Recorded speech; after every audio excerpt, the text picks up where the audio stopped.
নবগঠিত ত্রিপুরা হাইকোর্টের মুখ্য বিচারপতি দীপক গুপ্তাকে শপথ বাক্য পাঠ করান। আগামী 26শে মার্চ ত্রিপুরা হাইকোর্টের উদ্বোধন হবে। নবগঠিত ত্রিপুরা হাইকোর্টের মুখ্য বিচারপতি আজ শপথ নেন। দুপুর 2:30টায় রাজভবন পুষ্পবন প্রাসাদের দরবার হলে মুখ্য বিচারপতি দীপক গুপ্তাকে শপথ বাক্য পাঠ করান রাজ্যপাল DY পাতিল। এদিনে রাজ্যপাল DY পাতিল পাটনা থেকে চার্টার্ড বিমানে আগরতলা রাজভবনে আসেন। ত্রিপুরা হাইকোর্টের বিচারপতি UB সাহা, বিচারপতি শুভাশিস তলাপাত্র, বিচারপতি স্বপন চন্দ্র দাসও শপথ নেন। ত্রিপুরা, মেঘালয় ও মণিপুর নিয়ে দেশে এখন হাইকোর্টের সংখ্যা দাঁড়ালো 24। আগামী 26শে মার্চ ত্রিপুরা হাইকোর্টের উদ্বোধন হবে। It's a very proud moment for me to become Chief Justice of the High Court of Tripura, and my endeavour will be that I, along with my brother judges, work to uphold the Constitution and also to look after the welfare of the people of Tripura. And rest I will not make any submission because I believe a judge speaks only through his judgments. That is all. এবং আজকে Tripura high court তার যাত্রা শুরু করেছে। এই high court এখানে চলার মধ্য দিয়ে ত্রিপুরার অভ্যন্তরীণ গণতান্ত্রিক পরিমণ্ডল আরও সংহত, শক্তিশালী এবং সুদৃঢ় হবে। ব্যুরো রিপোর্ট, খবর ত্রিপুরা। আইজল জুলজিক্যাল পার্ক থেকে সিপাহীজলায় আসে 3টি নতুন অতিথি। সিপাহীজলা থেকেও আইজলে পাঠানো হয়েছিল 3টি প্রাণীকে। শনিবার সিপাহীজলায় এসেছেন 3টি নতুন অতিথি আইজল জুলজিক্যাল পার্ক থেকে। একটি পুরুষ ভিন্টুরাং, একটি স্ত্রী মেঘলা চিতা ও একটি পুরুষ উল্লু। ত্রিপুরা সিপাহীজলা থেকে আইজলে পাঠানো হয় 2টি পুরুষ মেঘলা চিতা ও একটি স্ত্রী ভিন্টুরাং। বৃহস্পতিবার দিন আইজল থেকে ত্রিপুরার উদ্দেশ্যে রওনা হয়েছিল এগুলি। শনিবার সকালে এসে পৌঁছায় সিপাহীজলায়। এছাড়া উত্তর পূর্বাঞ্চল সহ সারা ভারতবর্ষের মধ্যে ত্রিপুরা সিপাহীজলা অভয়ারণ্যে আছে চশমা বানর। ত্রিপুরা ছাড়া কোনো জায়গায় পাওয়া যায় না বলে সিপাহীজলা জো অধিকর্তা অজিত ভৌমিক জানান। একটা মেল ভিন্টুরং, একটা ফিমেল ফুল্লক, একটা ফিমেল ক্লাউডেড লেপার্ড আমরা নিয়ে এসেছি, যেটাকে আমরা বলি বাংলাতে মেঘলা চিতা। আর এর বিনিময়ে আমাদেরকে দিতে হয়েছে একটা পেয়ার ক্লাউডেড লেপার্ড আর একটা ফিমেল ভিন্টুরং। আর এই যে অ্যানিমেলগুলো এনেছি, সেই অ্যানিমেলগুলো আগেও আমাদের কাছে ছিল বা এখনো আছে, কিন্তু এটা আনার কারণ হচ্ছে বিশেষত হুল্লকের ক্ষেত্রে আমাদের কাছে বর্তমানে একটা মেল এবং 2টো ফিমেল আছে, এবং এর মধ্যে একটা মেল একাই আছে। সেই কারণে তাকে পেয়ার করার জন্যই আমরা ফিমেলটা নিয়ে এসেছি আইজল জু থেকে। আর বাকি যে 2টো অ্যানিমেল তথা মেল ভিন্টুরং। এছাড়াও সিপাহীজলা অভয়ারণ্যে বিভিন্ন জন্তু জানোয়ার দেখার জন্য ভিড় জমায় সিপাহীজলায়। বিশালগড় থেকে শম্পা ভৌমিকের রিপোর্ট, খবর ত্রিপুরা। এডিসির মুখ্য কার্যনির্বাহী সদস্য রঞ্জিত দেববর্মা 2013-14 অর্থ বছরের জন্য 381,87,96,96,000 টাকার বাজেট পেশ করেন। বাজেটে কৃষি, প্রাণী সম্পদ, শিক্ষা, স্বাস্থ্য, পানীয় জল সরবরাহের অগ্রাধিকার দেওয়া হয়। এডিসির জন্য 2013-14 অর্থ বছরে 381,87,96,96,000 টাকা বাজেট পেশ করেন মুখ্য কার্যনির্বাহী সদস্য রঞ্জিত দেববর্মা। গতকাল থেকে খুমলুঙে এডিসির বাজেট অধিবেশন শুরু হয়েছে। বাজেট পেশ করে রঞ্জিত দেববর্মা জানান, 2012-13 অর্থ বছরের তুলনায় এবারের বাজেটে 10% বেশি টাকা ধরা হয়েছে। বাজেটে কৃষি, পানি সম্পদ, শিক্ষা, স্বাস্থ্য, পানীয় জল সরবরাহে অগ্রাধিকার দেওয়া হয়েছে। রঞ্জিত দেববর্মা বলেন, এডিসির আর্থিক ক্ষমতা কম, তারপরেও বাজেটে এডিসি এলাকার প্রতিটি জনগণের কল্যাণের প্রতি নজর রাখার চেষ্টা হয়েছে। 381,87,00,000 এই বাজেটে পরিকল্পনা খাতে 165,12,71,000 টাকা, শেয়ার অফ ট্যাক্সে 53,57,25,000 টাকা, ট্রান্সফার খাতে 147,37,00,000 টাকা, ত্রয়োদশ অর্থ কমিশন থেকে 12,77,25,000 টাকা, মার্কেট লাইসেন্স ফি এবং অন্যান্য রাজস্ব খাত থেকে 2,48,65,000 টাকা ধরা হয়েছে। এদিকে অধিবেশনে এদিন জনস্বার্থে এক প্রস্তাবের উপর আলোচনা করতে গিয়ে বিভিন্ন সদস্য রাজ্যের শান্তি, সম্প্রীতি, সুস্থিতি ও উন্নয়নের ধারা বজায় রাখার সঙ্গে সঙ্গে মৈত্রীর বন্ধনকে শক্তিশালী করতে বামফ্রন্টকে জনগণ সপ্তমবারের মতো বিপুল ভোটে জয়ী করেছেন বলে মন্তব্য করেন।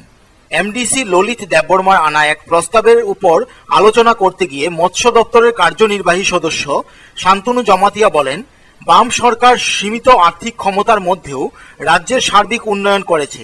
বিভিন্ন উন্নয়নমূলক কর্মসূচি রূপায়ণ করে রাজ্য সরকার কেন্দ্রীয় সরকারের কাছ থেকে পুরস্কারও আদায় করেছে। রাজ্যের শান্তির পরিবেশের ধারাকে আজ কমলপুরে এক সুসজ্জিত মিছিল বের হয়। মৌলবাদ ধ্বংস হোক, রাজাকারদের ফাঁসি হোক, এ ধরনের নানা প্লেকার্ড ছিল সকলের হাতে হাতে।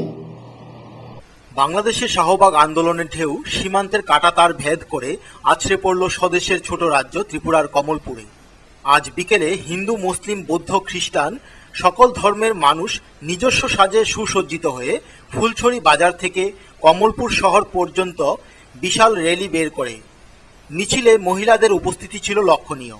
উগ্র মৌলবাদ ধ্বংস হোক, রাজাকারদের ফাঁসি চাই, যুদ্ধ অপরাধীর বিরুদ্ধে প্রয়োজনীয় ব্যবস্থা নেওয়া হোক, এ ধরনের লেখা প্লেকার্ড নিয়ে মিছিলে অংশ নেয় আইনজীবী, সাংবাদিক, বুদ্ধিজীবী, সাহিত্যকার, লেখক, শিল্পী, কবি।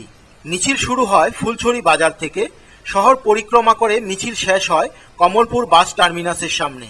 সেখানে শাহবাগ আন্দোলনের পূর্ণ সমর্থন জানিয়ে বক্তব্য রাখেন শাহবাগ আন্দোলনের সংহতি মুক্ত মঞ্চের কমলপুর কমিটির সম্পাদক দুলাল ঘোষ, কমলপুর নগর পঞ্চায়েতের ভাইস চেয়ারম্যান বীরেন্দ্র পাল সহ এলাকার বিদ্বজনেরা। ধর্ম বর্ণ নির্বিশেষে সকলের জন্য, কোনো নির্দিষ্ট কোনো জাতি বা ধর্মের জন্য নয়, সেই জিনিসটিকে নিয়ে তারা আন্দোলন করছে।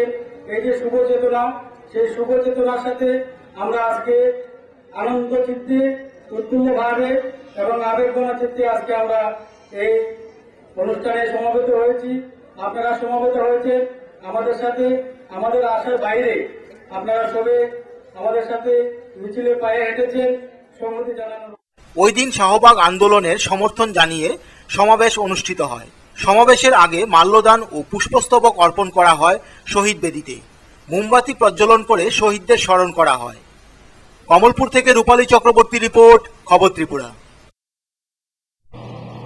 ডিওয়াইএফআই ও এসএফআই এর উদ্যোগে ভগৎ সিং এর ৮৩তম শহীদ দান দিবস উপলক্ষে এক রক্তদান শিবির অনুষ্ঠিত হয়।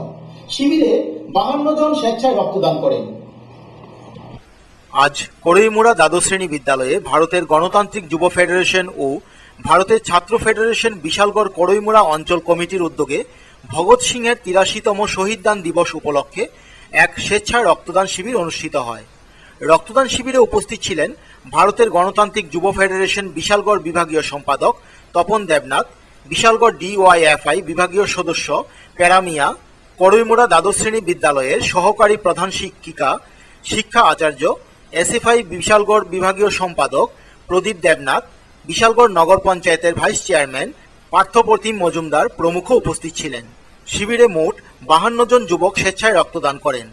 যুব ফেডারেশন আমাদের এটা ক্যালেন্ডার কর্মসূচি যে রক্তদান শিবির সংগঠিত করা। আমরা দেখেছি যে বিগত বেশ কয়েক মাস যাবৎ নির্বাচনের কারণে রক্তদান শিবির সারা রাজ্যেই মোটামুটি অনেকটা কম। তার মধ্যে দাঁড়িয়ে ব্লাড ব্যাঙ্কগুলিতে রক্তের স্বল্পতা এবং আমাদের নির্বাচনের পর বিশেষ করে আজকে আমরা এই দিনটাকে বেছে নিয়েছি ভগৎ সিংয়ের শহীদান দিবস, ৮৩তম শহীদান দিবস। যে ভগৎ সিং মাত্র ২৪ বছর বয়সে দেশকে স্বাধীন করার জন্য সাম্রাজ্যবাদের বিরুদ্ধে লড়াই করতে করতে তার নিজের জীবনটাকে উৎসর্গ করে দিয়েছিলেন। সেই দিনে আমরা মুমূর্ষ রোগীদের স্বার্থে রক্তদান শিবির সংগঠিত করে মুমূর্ষ রোগীদের কিভাবে বাঁচিয়ে রাখা যায় তার জন্য আমরা এই দিনটাকে বিশেষ করে বেছে নিয়েছি। রক্তদান শুরু হওয়ার আগে অতিথিবৃন্দ একটি সচেতনতা সম্পর্কে আলোচনা করেন।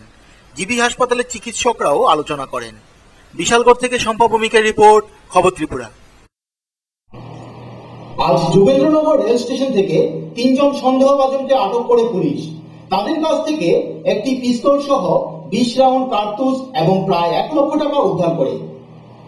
গোপন খবরের ভিত্তিতে আজ পুলিশ যোগেন্দ্রনগর রেল স্টেশন থেকে সন্দেহভাজন এক মহিলা সহ ৩ জনকে আটক করে। পরে তল্লাশি চালিয়ে তাদের কাছ থেকে একটি পিস্তল সহ 20 রাউন্ড কার্তুজ এবং প্রায় 1 লক্ষ টাকা উদ্ধার করে। এরা হলো নরেন্দ্র জমাতিয়া ও তার স্ত্রী ছাইরা রানী জমাতিয়া এবং হীরেন্দ্র ত্রিপুরা। তাদেরকে পুলিশ আটক করে পূর্ব থানায় নিয়ে আসে। এদের বাড়ি নাগিছড়া। এরা লামডিং থেকে ট্রেনে আগরতলায় আসছিল। কোথা থেকে পিস্তল ও টাকাগুলো এলো, কি কারণে এলো, তদন্ত চালাচ্ছে পুলিশ। পিস্তল সহ 3 জনকে আটকের ঘটনায় উকি মারছে এসব প্রশ্নগুলো। পুলিশ তদন্তে বের হয়ে আসবে সব ঘটনাগুলো, আশা সকলেরই। ব্যুরো রিপোর্ট, খবর ত্রিপুরা।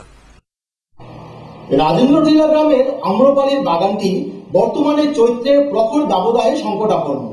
চাষিরা জোরালো দাবি করছেন বাগান রক্ষার জন্য দ্রুত সেচ ব্যবস্থার। রাজেন্দ্র টিলা গ্রামে 20 হেক্টর আম্রপালির বাগান গড়ে ওঠে সমতল টিলাভূমিতে। কালীকৃষ্ণনগর পঞ্চায়েত এলাকার 14 জন চাষি যুক্ত। 2010-11 সালে টেকনিক্যাল মিশন প্রকল্পে হর্টিকালচারাল দপ্তরের আর্থিক সহযোগিতায় এই বাগান গড়ে ওঠে। গত 3 বছরে এবারেই প্রথমবার বাগানের অধিকাংশ গাছের ফুলে ফলে ভরা মানুষের নজর কাড়া দৃশ্য। বর্তমানে মূলত সমস্যা হচ্ছে চৈত্রের প্রখর দাবদাহে বাগানের গাছ সংকটাপন্ন। দ্রুত সেচ ব্যবস্থার দাবি জানাচ্ছে চাষিরা। আজ রাজেন্দ্র টিলা গ্রামের চাষিদের সাথে একান্ত সাক্ষাৎকারে গৌতম মজুমদার, লিটন রায় সহ অন্যান্য চাষিরা জোরালো দাবি করেছেন বাগান রক্ষার জন্য সেচ ব্যবস্থার। হর্টিকালচারের মাধ্যমে আম বাগানে আমরা এখন বর্তমানে যে সমস্যা হইতেছে, সমস্যা হলো জলের সমস্যা এবং কি বেড়ার সমস্যা। আমরা এখন আম গাছেও আম ফল আইছে, দেখা যায় জলের অভাবে এই আমের বোলটি একটা টিকতেছে না, একটা ফলও টিকতেছে না। কিন্তু আমরা যে সবচেয়ে আমরা বেকার তোলা পাই, আমরা বেকার মানুষ, চাকরি বাকরি নাই। আমরা এই 4-5 বছর এই আম বাগানে পরিশ্রম করতে আছি, কিন্তু পরিশ্রম করে এখন গাছ নিচু উঠেছে। নিচু দেওয়ার সাথে দেখা যাচ্ছে কিন্তু ফল আছে, এখন জলের অভাবে ফলটি সবচেয়ে ফল ধরে যেতেছে। যদি 8-10টা খুঁটির ব্যবস্থা করা হতো, তাহলে যদি একটা মিনি ডিপ টিউল করানো হতো, তাহলে আমরা এই জল দিলে আম গাছে বোলটি হতো এবং কি আমরা প্রায় প্রচুর পরিমাণে কয়েক লক্ষ টাকার আমরা ফল বিক্রি করতে পারতাম। 11, 12, 13 বাগানটা লাগাছি। পান্তা বেতুন সিরিয়াল যাতুন বাগানটা বেশি দুঃখুর বেশি বাগান লাগাছি। তো 14 জন বেনিফিশিয়ারি গেছে। 20 জায়গা বিডুর কাছে কয়েকবার গেছে, ডেপুটেশন দিয়েছি। বিডু কর্ণপাতও করছে না। তখন শেষ বাধ্য হইতে হয়েছি আমরা মুখ্যমন্ত্রীর কাছে ডেপুটেশন দেবো। এই 14 জন মিলে 20 হেক্টর বাগান আছে।